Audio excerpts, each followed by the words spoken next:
সিরাজগঞ্জ শিল্প পার্কে কাজ অসমাপ্ত রেখে প্লট হস্তান্তর, শিল্প প্রতিষ্ঠান চালু নিয়ে শঙ্কা।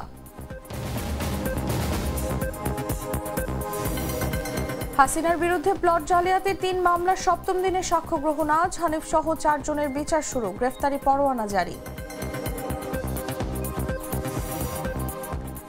গাইবান্ধায় চোর সন্দেহে ৩ জনকে পিটিয়ে হত্যা, ময়নাতদন্তের জন্য পাঠানো হয়েছে গাইবান্ধা জেনারেল হাসপাতালে। মেক্সিকোতে দোকানে অগ্নিকাণ্ডে শিশুসহ নিহত ২৩, যুক্তরাজ্যে ট্রেনে ছুরিকাঘাতে আহত অনেকে, গ্রেফতার ২। এবং নতুন চ্যাম্পিয়নের অপেক্ষায় বিশ্ব শিরোপার লড়াইয়ে আজ মুখোমুখি ভারত দক্ষিণ আফ্রিকা।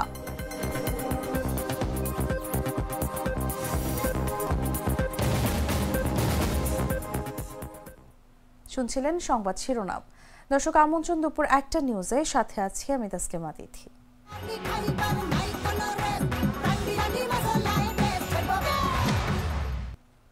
চলে যাচ্ছি পুরো খবরে। দেশের বৃহত্তম শিল্প পার্ক গড়ে উঠেছে সিরাজগঞ্জে। যমুনা নদীর তীরে ৪০০ একর জায়গার ওপরে নির্মিত এই প্রকল্পে উদ্যোক্তাদের জন্য বরাদ্দ দেওয়া হয়েছে শত শত প্লট। কিন্তু কাজ শেষ হওয়ার আগেই এসব প্লট হস্তান্তর করায় এখন বিপাকে পড়েছেন উদ্যোক্তারা। অসম্পূর্ণ অবকাঠামো, অপর্যাপ্ত মাটি ভরাট ও অনিয়মের অভিযোগে শিল্প স্থাপন নিয়ে দেখা দিয়েছে শঙ্কা। বিস্তারিত জাগো ডেস্ক রিপোর্টে। যমুনা নদীর তীর ঘেঁষে গড়ে উঠছে সিরাজগঞ্জ বিসিক শিল্প পার্ক। দেশের সবচেয়ে বড় এই শিল্পাঞ্চল ৪০০ একর জমিতে বাস্তবায়ন করছে বাংলাদেশ ক্ষুদ্র ও কুটির শিল্প কর্পোরেশন বিসিক। তবে প্রকল্পের কাজ শেষ হওয়ার আগেই উদ্যোক্তাদের হাতে তুলে দেওয়া হয়েছে বেশিরভাগ প্লট।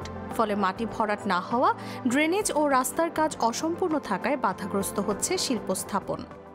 আমাদের যে প্লটগুলা বিসিক রেখে দিছে আমাদের জন্য প্রতিষ্ঠান করার মতন কোনো উপযোগী না, অনুপযোগী। এক একটা প্লটে ৮ ফিট ১০ ফিট, কোথাও কোথাও ১২ ফিট মাটি লাগবে। তো আমরা অফিসে তখন বললাম যে আমাদের প্লট তো প্রতিষ্ঠান করার অনুপযোগী, শিল্প করার মতন। তখন অফিস বলতেছে রাস্তার থেকে ১.৫ ফুট নিচে মাটি দিবে। বেশিরভাগ উদ্যোক্তার অভিযোগ, বিসিক কর্মকর্তারা ঠিকাদারি প্রতিষ্ঠানকে বিল পরিশোধ করলেও কাজ ঠিকভাবে সম্পন্ন হয়নি। এতে প্লট এখন ব্যবহার অযোগ্য হয়ে পড়েছে। যে আমাদের এক সাইডটা ছিল ৫ থেকে ৬ ফিটের মতো একটু নিচু, আর এক সাইডটা ৮ থেকে ১০ ফিটের মতো নিচু। তো এই জিনিসটা আমাদের কন্ট্রাকশনের কাজটা খুব দ্রুত করার কারণে আমরা এটা নিজ দায়িত্ব ভরাটটা করতেছি। এখানে সরকারিভাবে কিছু ভরাটের চিন্তা ভাবনা আবার দিবে, কিন্তু এখন কোন সময়ে, এই জন্য আমরা অতটুকু সময় আমাদের এই ফাঁকটা এটা যদি অফ রাখি বা করতে দেরি হলে আমাদের অনেক ক্ষতি হতে পারে।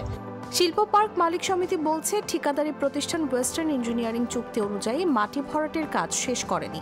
অভিযোগ উঠেছে প্রায় ১৭৪ কোটি টাকার কাজেও অনিয়ম হয়েছে। এখানে আসে যেটা দেখছি সেটা হচ্ছে যে এই প্লটটা নিচু ছিল, ভরাট ছিল না, সেটা আমরা নিজ অর্থায়নে ভরাট করতেছি এবং সেটা হচ্ছে যে মাটি ফেলছি, ঠিক আছে। তবে ঠিকাদার প্রতিষ্ঠান দাবি করছে তারা চুক্তি অনুযায়ী কাজ সম্পন্ন করেছে। এদিকে বিসিক ও জেলা প্রশাসন বলছে বিষয়টি তদন্ত করে ব্যবস্থা নেওয়া হবে। দেশের সম্ভাবনাময় শিল্পাঞ্চল হিসেবে সিরাজগঞ্জ শিল্প পার্ক নিয়ে স্বপ্ন দেখেছিলেন উদ্যোক্তারা, কিন্তু অসম্পূর্ণ কাজ আর অনিয়মের জালে আটকে গেছে সেই স্বপ্ন। তাদের আশা, দ্রুত ব্যবস্থা নিলে শিল্পাঞ্চলটি দেশের অর্থনীতিতে বড় ভূমিকা রাখতে পারবে। তাসলিমা তিথি, জাগো নিউজ। ক্ষমতাচ্যুত প্রধানমন্ত্রী শেখ হাসিনার বিরুদ্ধে প্লট জালিয়াতির ৩ মামলার ৭ম দিনে সাক্ষ্য গ্রহণের তারিখ আজ। রোববার ঢাকার ৪র্থ বিশেষ জজ আদালতে সাক্ষ্য গ্রহণটি হওয়ার কথা রয়েছে। এই মামলার অন্য আসামিদের মধ্যে রয়েছেন শেখ হাসিনার ছোট বোন শেখ রেহানা, রাদওয়ান মুজিব সিদ্দিক ও আজমিনা সিদ্দিক। এছাড়া এদিন মামলার ৯ নম্বর আসামি রাজধানী উন্নয়ন কর্তৃপক্ষের সাবেক সদস্য খুরশিদ আলমকে আদালতে হাজির করে গ্রেফতার দেখানোর কথা রয়েছে। পরে সাক্ষীদের জেরা করবেন আসামি পক্ষের আইনজীবী। গেল ২৯ অক্টোবর আদালতে আত্মসমর্পণ করেন খুরশিদ আলম। পরে ৩০ অক্টোবর তাকে আদালতে হাজির না করায় সেদিন স্থগিত থাকে এই মামলার বিচার কাজ। পূর্ববর্তী সাক্ষীরা শেখ রেহানার পক্ষ থেকে তৎকালীন প্রধানমন্ত্রী শেখ হাসিনাকে প্লট বরাদ্দের আবেদন, প্রধানমন্ত্রীর কার্যালয় থেকে নিয়ম বহির্ভূতভাবে প্লট বরাদ্দের নির্দেশ এবং আসামিদের মিথ্যা হলফনামার বিষয়ে আদালতকে নিশ্চিত করেন। সাক্ষ্য গ্রহণের প্রথম দিন মামলার বাদীরা আদালতকে জানান প্লট বরাতের জন্য ব্রিটিশ এমপি ও শেখ রেহানার মেয়ে টিউলিপ সিদ্দিক শেখ হাসিনার উপর চাপ প্রয়োগ করেন।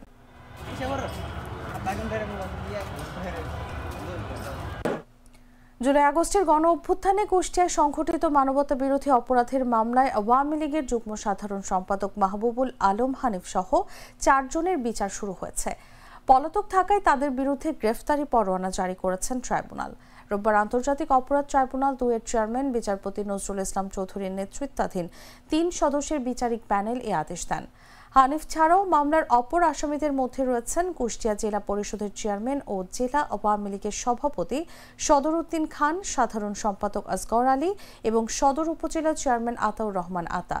5 অক্টোবর তাদের বিরুদ্ধে আনুষ্ঠানিক অভিযোগ জমা দেন প্রসিকিউশন। এতে সুনির্দিষ্ট 3টি অভিযোগ আনা হয়। এর মধ্যে রয়েছে উস্কানিমূলক বক্তব্য, ষড়যন্ত্র ও কুষ্টিয়ায় 6 জনকে হত্যা। পরে প্রসিকিউশনের আবেদনের পরিপ্রেক্ষিতে তাদের অভিযোগ আমলে নেন ট্রাইব্যুনাল।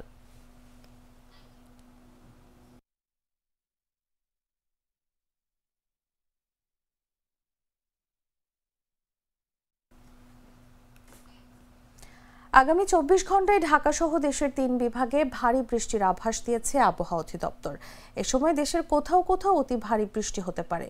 শনিবার রাতে আবহাওয়া অধিদপ্তরের ভারী বৃষ্টিপাতের সতর্ক বার্তায় এই তথ্য জানানো হয়েছে। এতে বলা হয়েছে, ভারতের দক্ষিণ বিহার ও তৎসংলগ্ন এলাকায় অবস্থানরত সুস্পষ্ট লঘুচাপটি উত্তর উত্তর পূর্ব দিকে অগ্রসর হয়ে বর্তমানে লঘুচাপ আকারে গাঙ্গেয় পশ্চিমবঙ্গ ও তৎসংলগ্ন বাংলাদেশের পশ্চিমাংশ জুড়ে অবস্থান করছে। এর প্রভাবে শনিবার সন্ধ্যা 6টা থেকে পরবর্তী 24 ঘন্টায় ঢাকা, ময়মনসিংহ ও সিলেট বিভাগের কোথাও কোথাও ভারী থেকে অতি ভারী বর্ষণ হতে পারে।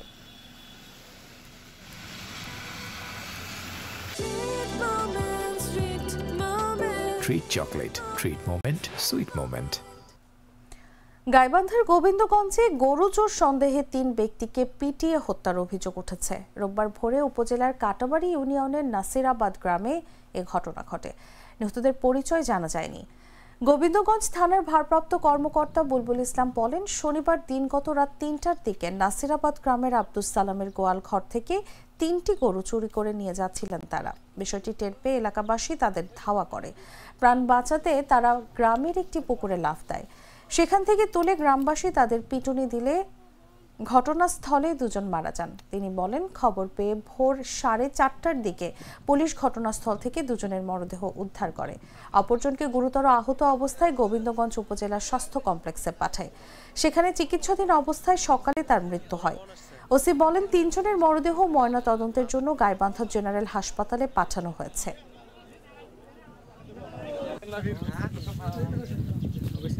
দুধার চকলেটে একাকার হয়ে ওঠা প্রাণ লেয়ার, প্রাণ লেয়ার সম্পর্কের মিষ্টি ম্যাজিক।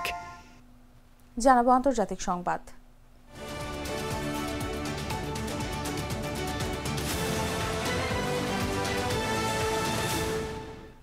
মেক্সিকোর উত্তর পশ্চিমাঞ্চলীয় হার্মোসিলো শহরের একটি ডিসকাউন্ট স্টোরে ভয়াবহ অগ্নিকাণ্ডে শিশুসহ অন্তত 23 জনের মৃত্যু হয়েছে।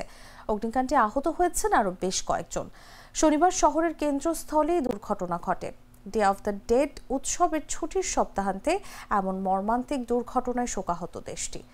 সোনোরা রাজ্যের গভর্নর আলফোনসো ডুরাজো সামাজিক যোগাযোগ মাধ্যমে এক ভিডিও বার্তায় বলেন, দুর্ঘটনার কারণ উদ্ঘাটনে একটি পূর্ণাঙ্গ স্বচ্ছ তদন্ত শুরুর নির্দেশ দিয়েছে। নিহতদের মধ্যে কয়েকজন শিশু রয়েছে। রাজ্যের অ্যাটর্নি জেনারেল গুস্তাভো সালাস বলেন, ফরেনসিক রিপোর্ট অনুযায়ী বেশিরভাগ মানুষের মৃত্যু হয়েছে বিষাক্ত ধোঁয়া শ্বাস নেয়ার কারণে। মেক্সিকোর প্রেসিডেন্ট ক্লদিয়া শেইনবাউমি এক্সে দেয়া শোকবার্তায় নিহতদের পরিবারের প্রতি গভীর সমবেদনা জানিয়ে ক্ষতিগ্রস্তদের সহায়তায় বিশেষ দল পাঠানোর নির্দেশ দিয়েছেন।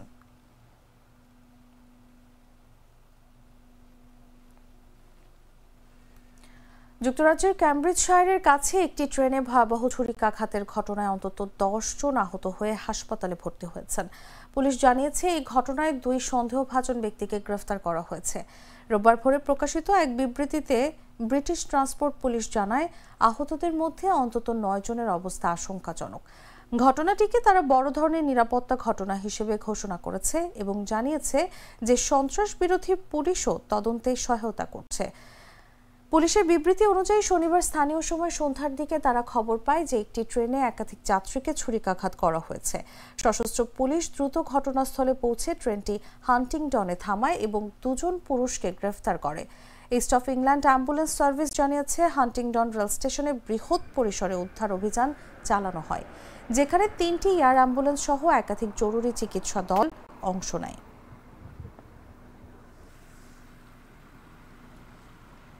সংবাদ শেষ করব খেলার খবর জানিয়ে।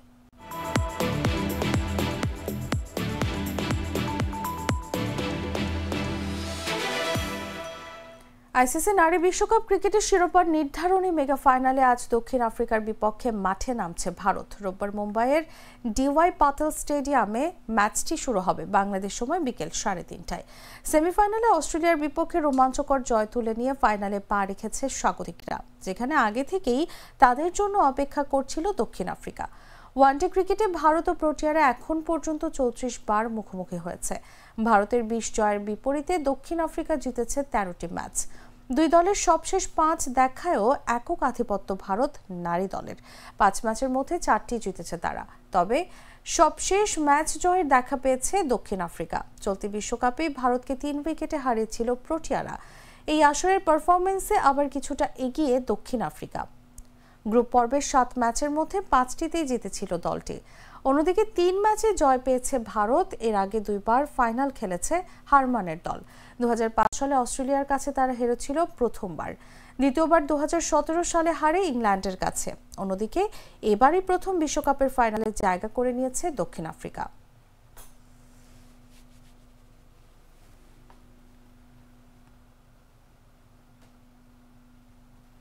দর্শক, সংবাদ শেষ করার আগে শিরোনামগুলো জানিয়ে দিচ্ছি আরও একবার।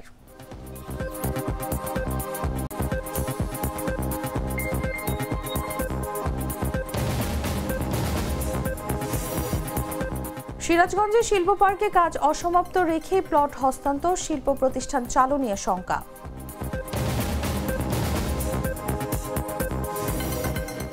হাসিনার বিরুদ্ধে প্লট জালিয়াতির 3 মামলার 7ম দিনের সাক্ষ্য গ্রহণ আজ। হানিফ সহ 4 জনের বিচার শুরু, গ্রেফতারি পরোয়ানা জারি। গাইবান্ধায় চোর সন্দেহে 3 জনকে পিটিয়ে হত্যা, ময়নাতদন্তের জন্য পাঠানো হয়েছে গাইবান্ধা জেনারেল হাসপাতালে। মেক্সিকোতে দোকানে অগ্নিকাণ্ডে শিশুসহ নিহত 23, যুক্তরাজ্যে ট্রেনে ছুরিকাঘাতে আহত অনেকে, গ্রেফতার 2। এবং নতুন চ্যাম্পিয়নের অপেক্ষায় বিশ্ব শিরোপার লড়াইয়ে আজ মুখোমুখি ভারত দক্ষিণ আফ্রিকা।